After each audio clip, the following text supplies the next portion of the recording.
So, this is another mini-sode that I hold really, really close to my heart. But before I get into it, I want to remind you that if you want to get these episodes every time they come out, just hit the subscribe button. And if you could, please let me know if these episodes are actually impacting your life by just leaving a review. I really cannot thank you enough for leaving a review. It's super simple. All you do is go on iTunes or your Android device or whatever platform you're listening to this from, and scroll down and leave a few words of encouragement or what you'd like to see. You let me know. This week I'm testing out the mini episodes because I just want you to know a little bit more about me personally. And also, I think that it helps you realize that you don't need anyone else to start your own podcast. You can do it all by yourself. And if you're having trouble with doing that because you're scared of just doing it alone and you need a support system, I started a Facebook group called Scratch Your Own Itch, Creating a Life Worth Living. And it's for all those people who have deep curiosities, deep curiosities. And if you're like me at all, which I'm sure you are, you keep going from idea to idea to idea before actually landing on one thing and going through and actually, becoming the person that you need to become. Because I think that's really what happens when you create something out of nothing, which can happen from a podcast or a YouTube channel. And I want you to join this group just because you want to start living a life that you really are curious about. And if you're having trouble getting there, please email me at logan@logantyler.nelson.com. Again, that's logan@logantyler.nelson.com. And I'd love to guide you along the way and get you crystal clear on what you actually want to create in your life. So, anyways, this episode is, sheesh. This one's gonna be scary. I titled this show, Dare I Say, Losing My Mom Made Me Who I Am Today. Which is honestly not easy to share because she passed away when I was 11 years old, and I miss her so much. And I'm not going to lie to you and say I think about her every single day, but I think about her very, very often. Do know that I look exactly like her, and so that kind of scares me.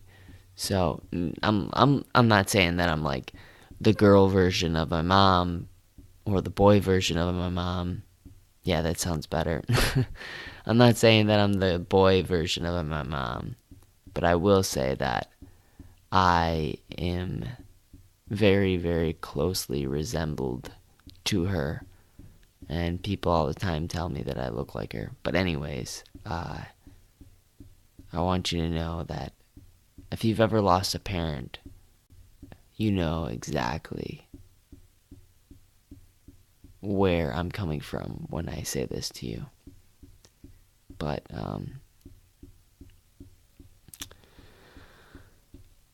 I was 11 years old and I slept on a leather brown couch we had in the living room. I woke up and began to prepare myself for school that day. I asked my pops why he wasn't at work already, because he usually was at work at this time. And he said, "Just go back to sleep, bud." So confused and filled with curiosity, I said, can you drive me to school though? Because I just wanted to get away. Usually I hated going to school, but I felt different that day. That day I wanted to escape from my house, because in this house, well, this was the house where my mom had died. She was only 39 years old, and she died right under this roof that I called home. It just didn't feel right being there. So with this apprehension, I went back to sleep. It wasn't hard going back to sleep because sleep was my medication, my way from being at home. It was the only aid in being able to escape from this reality that I now had to live with, and the fact was that my mom was gone. I didn't cry, though, for the rest of the day, or the next day, or the next day, or the day after that. I remember feeling ashamed more than feeling sorrow, actually. I felt shame because I made up excuses and lies in order to not visit my mom in the hospital. She had melanoma, and I just didn't like seeing her in pain and suffer. Finally, the day came. It was the day of her wake, and it took place at Queer Hammer Funeral Homes. I always found the funeral home name to be kind of odd, honestly, just because, after all, it had this weird queer word in it. Anyways, that's beside the point. The wake had started, and there wasn't a dry eye in the funeral home except for me.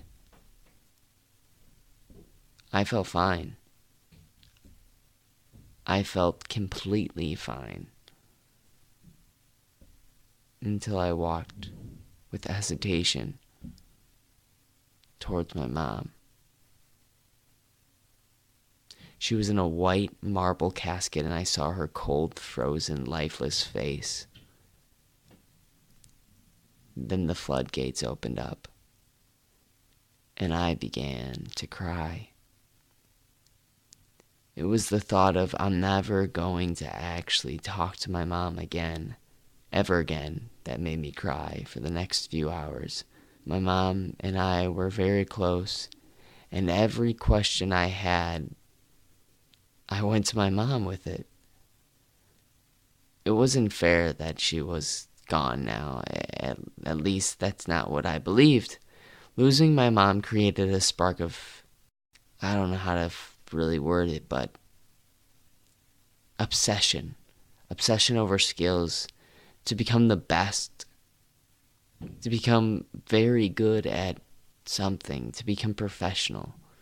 Snowboarding was my first obsession. I would go 7 days a week. I would stay home sick from school and somehow still manage to find myself at the park that night. I would stay home from school some days and still find myself doing motocross too. Same thing. I was absolutely, completely absorbed in the next thing after the next thing after the next thing. Snowboarding was an obsession. Motocross was an obsession. Then it came fitness and eating healthy. I was obsessed with fitness magazines and trying to get bigger and bigger. And I still am. And I don't really have the best genetics for muscle building, but I work out hard. I work out real hard. And sometimes I just have to accept it, that all I can do is all I can do. I'm sure you relate with this. I realize now that my life has been filled with obsessing over ideas. When I have a goal in mind, I want nothing more than to achieve that goal. That's why I've never really worried about being with a girl. I've always worried about just becoming really great at something. And I found that being with someone special, that significant someone, is kind of secondary. It's not a primary goal. By analyzing my mom's death and analyzing why I am the way I am today makes sense. I don't want to leave this world knowing I've done it half-ass. I'm actually in love with failure, because with every step of failure comes a little pebble of knowledge. I'm happier when I'm creating something that isn't working rather than watching a movie. I'm happier when I'm writing something that's just shit, because I know that someone else out there might actually read this one day and not think it's shit. And finally, I'm happiest when I think about, well,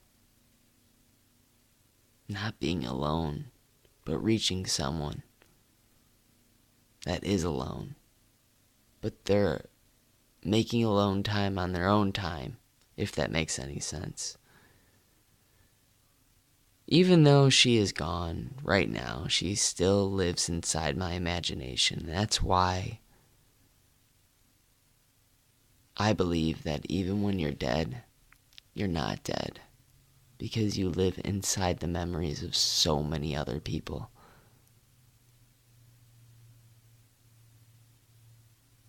So, with that being said, if you relate with this, or you found it inspirational or meaningful, please share it with someone. Because all I want to do is just that. Make people feel less alone when they're ready to join a community. That's when it truly means something. Because the last time I checked, forcing someone to do something just isn't going to work. It might sometimes. But when people are doing work that's not meaningful, the willpower runs out. But when you have a deep, deep, deep obsession over something that you find meaningful, nothing's going to stop you. Even if you believe that you're part of the loser gang and you're obsessed with that thing, well, you'll get it. Anyways, you matter and you're enough. Don't ever, ever forget it.